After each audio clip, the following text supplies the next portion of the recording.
Good morning class. हमने solution chapter में first lecture में पढ़ा था अबाउट कि सॉल्यूशन जो होते हैं वो होमोजीनियस मिक्सचर होते हैं और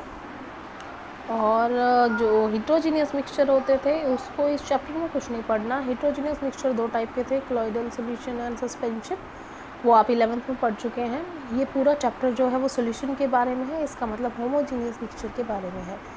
और ये भी हमने कर लिया था कि एक्वा सॉल्यूशन कैसा होता है जिसमें सॉल्वेंट वाटर होता है, बाइनरी सॉल्यूशन क्या होता है जिसके अंदर दो कंपोनेंट होते हैं।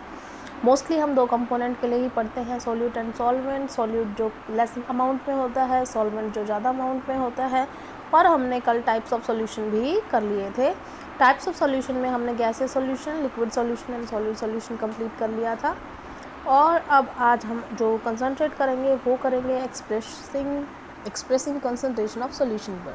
तो सबसे पहले तो ये पता होना चाहिए कि कंसंट्रेशन क्या होती है। फॉर एग्जांपल कोई भी जो सॉल्यूशन होता है वो जिस चीज़ से बना होता है तो किस अमाउंट में कौन सा कंपोनेंट है वो उसकी कंसंट्रेशन बताता है। क्वालिटेटिव भी हो सकता है, क्वांटिटेटिव भी हम एक्सप्रेस कर सकते हैं।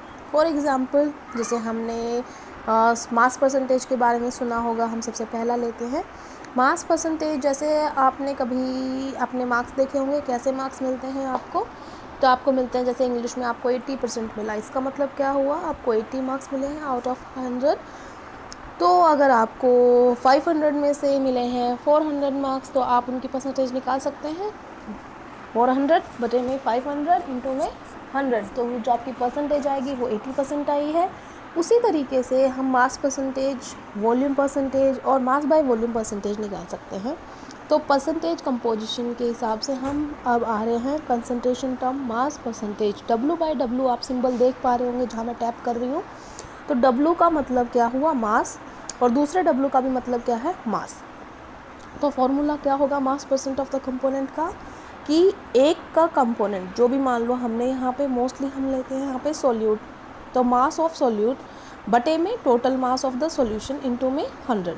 ठीक है। फॉर एग्जांपल जैसे यहाँ पे एग्जांपल भी दे रखा है 10% ग्लूकोज इन वाटर। तो 10% ग्लूकोज इन वाटर का मतलब क्या हुआ कि 10 ग्राम ग्लूकोज सोल्यूट है, तो 10 gram solute is dissolve in 100 gram of solution. तो 100 ग्राम ऑफ सॉल्यूशन है, उसमें से 10 सोल्यूट हो गया, तो सॉल्वेंट कितना हो गया, 100 माइनस 10 90। तो इसका मतलब जो 10 ग्राम ग्लूकोज था वो कितने में घोला गया था, 90 ग्राम ऑफ वाटर में, ताकि 100 ग्राम ऑफ सॉल्यूशन वो बना सके। ये आपको समझ में आ गया होगा, दिखाई दे रहा है आपको। तो उसी तरीके से हम अब निकालते हैं वॉल्यूम बाय वॉल्यूम परसेंटेज। तो जहाँ मैंने मास बोला था पिछले क्वेश्चन में, तो वहाँ पे वॉल्यूम हो जाएगा। तो फॉर्मूला क्या हो जाएगा, वॉल्यूम ऑफ सोल्यूट बटे में total volume of the solution into में 100। तो अगर कोई आपसे बोलता है 10% इथेनॉल सॉल्यूशन, तो इसका मतलब अगर वो वॉल्यूम बाय वॉल्यूम में बात कर रहा है तो इसका मतलब है 10 मिलीलीटर इथेनॉल इन 100 मिलीलीटर सॉल्यूशन।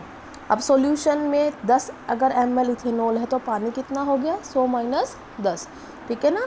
तो इसका मतलब टोटल सॉल्यूशन 100 ml है, उसमें से 10 इथेनॉल है और 90 जो है वो वाटर है। इस तरीके से हम निकाल सकते हैं। मास बाय वॉल्यूम परसेंटेज क्या होती है, मास बाय वॉल्यूम मतलब W/V। W मतलब होता है mass of the solute, V का मतलब volume of the solution into में 100। तो आप आराम से निकाल सकते हैं इसको। फॉर एग्जांपल कोई आपको बोलता है 10% NaOH सॉल्यूशन M/V, तो इसका मतलब है 10 ग्राम NaOH is dissolved in 100 millilitre of solution. बस आपने यूनिट्स ध्यान रखनी है, जब आपको W बोला जाए तो आप ग्राम कर देना, वॉल्यूम बोला जाए तो आप उसकी वॉल्यूम की मिलीलीटर लेते हैं मोस्टली। मतलब वैसे तो लीटर होती है, लेकिन हम छोटी यूनिट्स लेना ना, ग्राम लेंगे तो मिलीलीटर लेंगे, किलोग्राम लेंगे तो लीटर लेंगे, उस हिसाब से मोस्टली हम छोटी यूनिट्स लेते हैं, तो ग्राम और मिलीलीटर में लिया जाएगा। तो ये हमने आज जो कर लिया है वो परसेंटेज कर लिया है। तो नेक्स्ट हम अगले लेक्चर में करेंगे। Thank you class.